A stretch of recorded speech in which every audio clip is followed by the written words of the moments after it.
സ്കൂളിൽ ഉണ്ടാകുന്നത് chemistry, physics, biology, maths എന്ന് പറഞ്ഞൊരു സ്കീമാണ് ജനറലി ബയോളജി പഠിക്കുന്ന ആൾക്കാർക്ക് ഉണ്ടാവുക.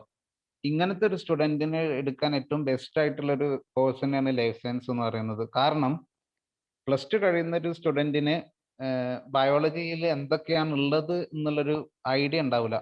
അപ്പോൾ ലൈഫ് സയൻസ് എന്നുള്ളൊരു കോഴ്സ് എടുത്തു കഴിഞ്ഞാൽ ലൈഫ് സയൻസ് എന്നുള്ളൊരു ബ്രാഞ്ചിൽ ഏതൊക്കെ തരത്തിലുള്ള ഡൈവേഴ്സ് ആയിട്ടുള്ള കോഴ്സസ് ഉണ്ട് എന്നുള്ളതിന് ഭയങ്കരമായിട്ടുള്ള എക്സ്പോഷർ കിട്ടും. അതിന് കാരണം എന്ന് പറയുന്നത് നേരത്തെ പറഞ്ഞ പോലെ ലൈഫ് സയൻസ് എന്ന് പറയുന്ന ഒരു കരിക്കുലം ബയോളജിക്കൽ സയൻസ് എന്ന് പറയാം. ബയോളജിക്കൽ സയൻസിലെ ഏകദേശം ഡെവലപ്പായി വന്നിട്ടുള്ള കുറേ ബ്രാഞ്ചസിനെ കവർ ചെയ്തിട്ടുള്ളതായിട്ടുള്ള ഒരു കരിക്കുലാണ് ഓഫർ ചെയ്യുന്നുണ്ടാവുക. അപ്പോൾ ഈ സ്റ്റുഡൻറ്റിന് പ്ലസ് ടു കഴിഞ്ഞിട്ട് ബയോളജി ഇഷ്ടമെന്ന് പറയുന്ന ഒരു സ്റ്റുഡൻറ്റിന് കുറേ തരത്തിലുള്ള ബ്രാഞ്ചസ് ഓഫ് ലൈഫ് സയൻസിന് ഒരു എക്സ്പോഷർ കിട്ടും.